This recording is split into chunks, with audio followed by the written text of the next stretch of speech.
Hi everyone. So Robyn Benelli here. I wanted to come on because we have had a lot of questions about Zoom meetings and the security settings on them. So I wanted to show you guys a few of the security settings that we use and that Zoom has recommended. One of the most common questions that we've had is, can I put my Zoom meeting link on my Facebook page? And Zoom definitely recommends that you don't do this. As you know, we've heard of Zoom bombers, and that is one of the ways that they are getting meeting information. So one of the things that you can do is create the event, or you can, talk about the event, and you can create maybe a page on your website, or you can just ask your followers to either email you or direct message you for the actual security or the actual Zoom link. Either way, if you do decide to do that, definitely take a couple of extra steps that I'm going to show you today to make sure that your Zoom meeting is very secure, so that you don't have this experience of the Zoom bombers or even have to worry about it. So there's two ways to create a Zoom meeting. You can create them from your Zoom app, which I have popped up here. That's just my desktop app. You can do it here, scheduling here. There are not as many setting options in this style of scheduling a meeting. So I always just use this if it's like a quick meeting, like, hey, let's have a meeting in 10 minutes. Here's how I schedule. If I'm looking for more options and security options, I do it from my browser. So you're going to go to zoom.us. I'm already here. And you're going to go to my account here in the top right corner. Normally I would click on that to get to my dashboard, but I'm actually going to put in the exact URL to get to my meetings. And the reason why is it automatically goes to my profile, and I have some personal information that I don't want public in there. So so normally it would pop up to here, profile, but I took it directly to meetings. There's two places that you can put in security settings for your Zoom meetings. So one of the places is in your settings. That's right here. So your settings is where you're going to put in your default meeting settings. So you can see this is where you can put in the host video, the participants video, audio type. There's a couple things that I am going to show you that are the big suggestions to make your meetings more secure. One of them is join before host. And these are all optional, you guys. You can do it however you want. You can decide on your settings for yourself and your particular situation. We're going to have some on here that you guys may not. And we probably won't choose some that you guys might. I'm just going to try to make this bigger. There we go. So the join before host, this is one that Zoom suggests because it allows participants to join before the meeting, the host arrives, then kind of anybody can join it. So this is one that they suggest having, not giving people that option. Personal meeting IDs. This is the big one. So personal meeting ID as opposed to a unique meeting ID. A personal meeting ID would be, an example would be zoom.com/Reiki Lifestyle. So we could use that meeting ID and send it for all of them, for our podcasts, our online classes, our sessions. The problem with that is anytime anybody has that exact meeting ID /Reiki Lifestyle, they can pop that in and go into any meeting, even if we're in the middle of a session.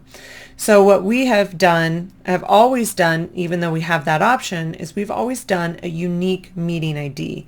And what that does is Zoom populates a number that changes every single time. So we never have the same number for any meeting that we do. It's always a different, I think it's like a 7-digit number.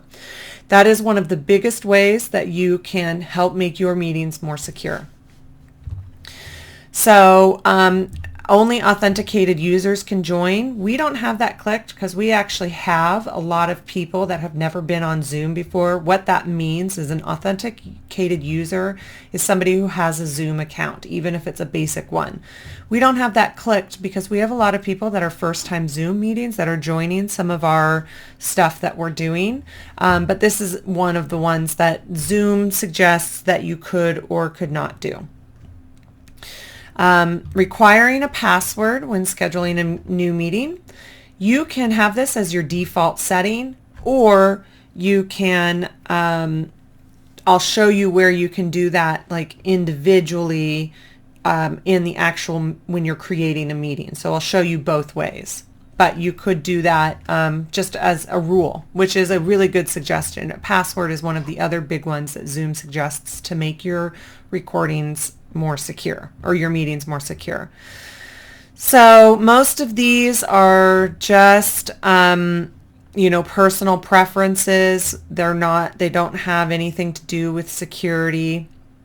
Same with all of these. These are all same thing. They're personal preferences. So you can decide to do them or not. Here is one of the big ones that we suggest you guys do, and that is screen sharing. I'm going to show you two different places where you can change this setting. This screen sharing setting is for always. So now what we have on our Zoom is only the host can share screen. With these Zoom bombings, that's one of the big things that we're hearing, is that what they do is they go in and they share their screen with your meeting, and it's not good. So here is one of the big ones that we're doing. That is, we have it on host only, so no participants can share screens. We've actually even had that happen on accident a couple of times, so now it is a default setting. Same with the disabled desktop screen share for users. Don't allow them to do that. Annotation. The whiteboard, you guys can decide on this one. We've heard with classes that can be helpful for doing symbol practice, but that is, again, a personal preference, and you can change it depending on what kind of meeting that you have, possibly. Remote control. Definitely do not allow people to have remote control. So you can do that. Allow removed participants to rejoin. This isn't people who get kicked off. This is people who you actually remove. I'm going to show you how to do that. This is actually people that you remove. So we have that toggled off because if we're removing somebody, it's for a pretty good reason. So we don't want to allow them to rejoin. If people get kicked off, then they're allowed to still come back, like if they have an internet, problem. So that would be another one that you would want to have toggled off by default. Then most of these these are just general meeting things. Closed captioning, I know we talked about that in the meeting. I'm not going to go into that because that's not what this is about. But I just want to let you know that this is where you can find it. Far end camera control. This is a big one. This you want to have toggled off. You do not want to allow anybody to take control of your camera. So make sure you have that one toggled off. And I know it seems like I'm going kind of fast, you guys, but you can rewatch this, and also you can go through and find these. As long as you know where this stuff is, that's the most helpful thing. So again, most of these things are not security things. They're just personal preferences. The other thing that you can do is you can have a waiting room. You can set this here as a default, or you can set this on the meeting settings, and I'll show you that in a bit. What the waiting room is you have the option to allow attendees to join the meeting before a host or not. So if you allow them to join before the host, and that can be kind of nice. Some people like to join 5 minutes before, and you might be getting there right on time. So it can be nice if you allow them to join. I talked about that earlier, that you may not want to allow them to join. What a waiting room is it allows an attendee to join, but it puts them in a specific place so they can't actually like get into the meeting. Then once you as the host joins, you can go in and individually accept them and put them into the meeting room. So you will have to go in and admit them individually.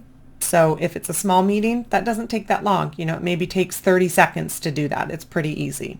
So that is another security setting that Zoom has talked about helping with your meeting privacy and security.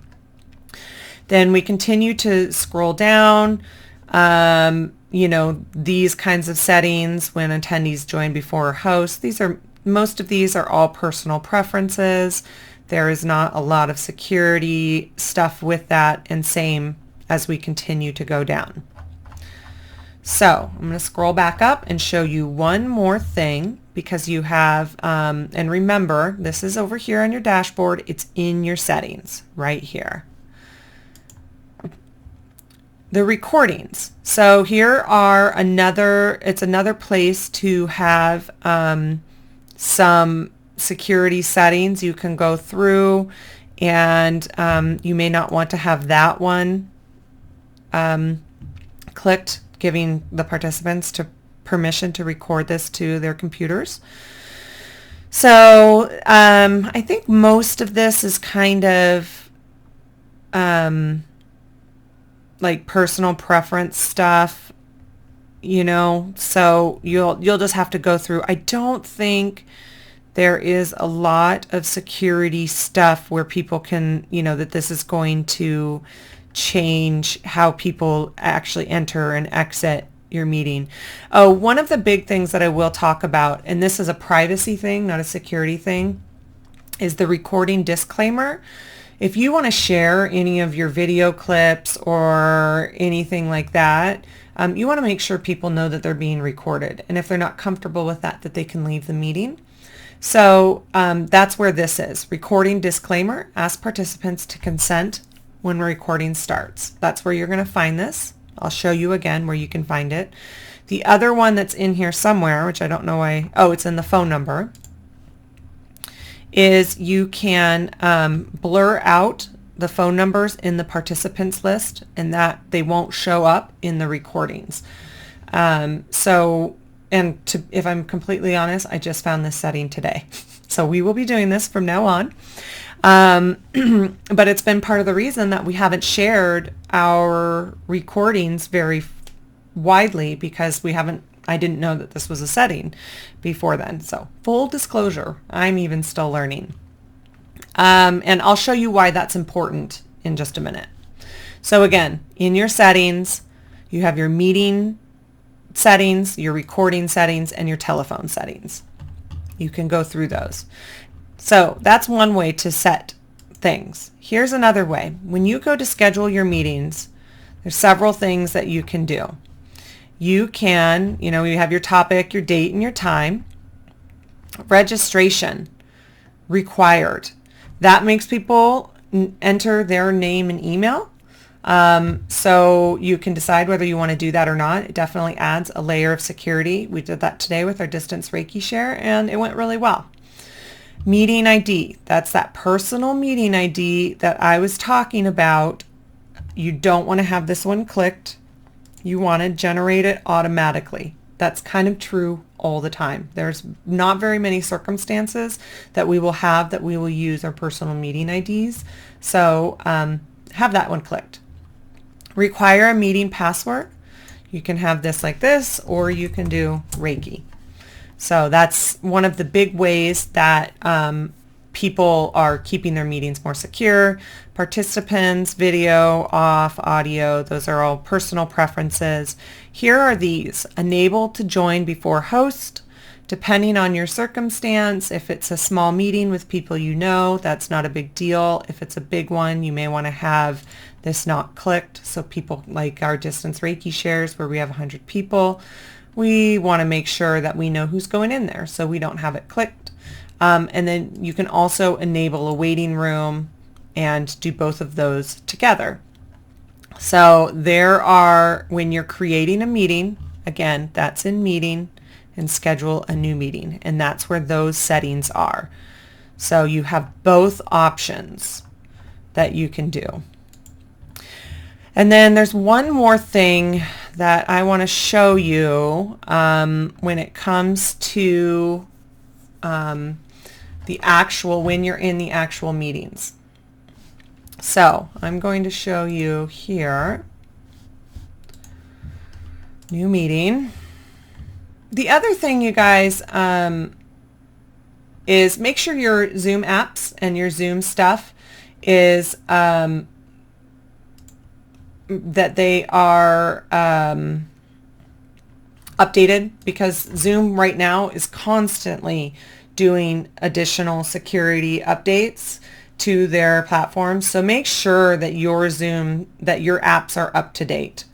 That's another really important thing for your security measures. So normally this shows my video, but it's not, because I'm using my camera to stream up here in the corner.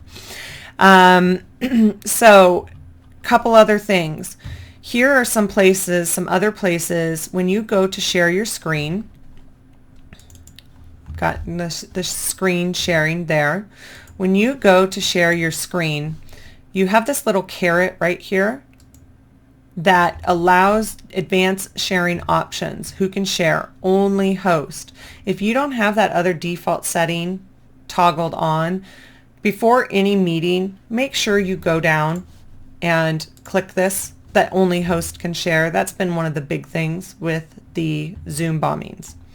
So only host sharing. It's right down here under share screen. And it might say advanced sharing options. That might be something that pops up on yours. Just know yours might look slightly different. If this doesn't pop up automatically, then go to advanced sharing options. That's where you're going to find this. So there's one thing to help keep your meeting more secure. That's one of the biggest ones. Here's the other thing. Click on the Manage Participants tab right down here. What that does is that pops up your participants. Obviously, I'm the only one in this meeting, so it's giving me a little bit of a limited options. But if we had guests in here, it would have them listed all down here below me. One of the important things to know, this is why I always like having my participants panel popped up, because it gives me control very quickly. Sometimes when you're in big meetings, you have to try to find the window that the person is on if you're in gallery view.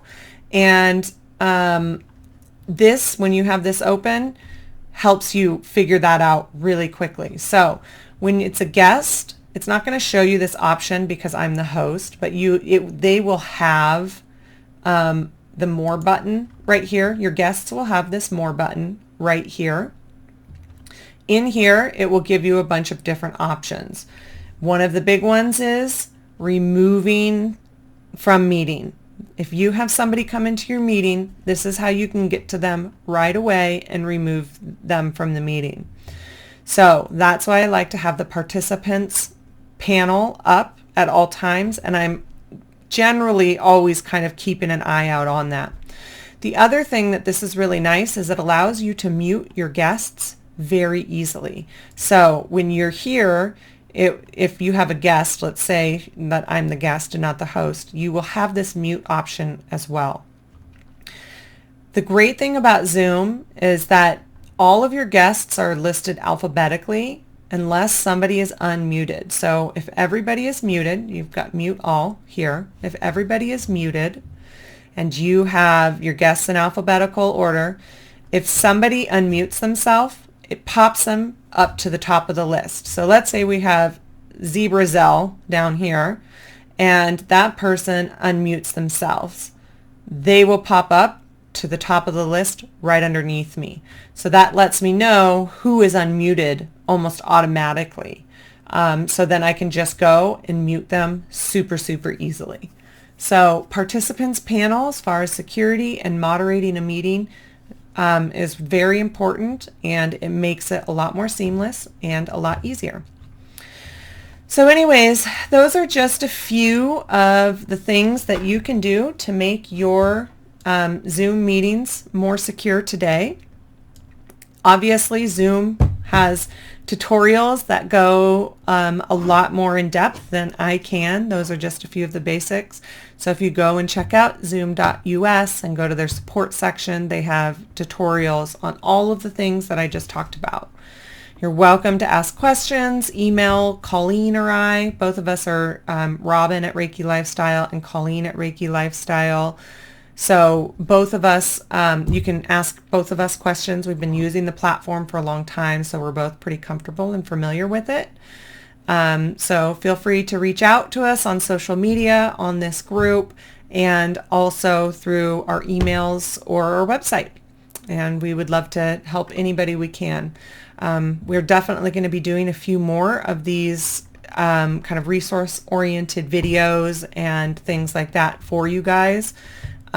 So that you can get really comfortable with Zoom and have your own meetings and classes and all of that kind of stuff. All right. Thank you much. Bye-bye.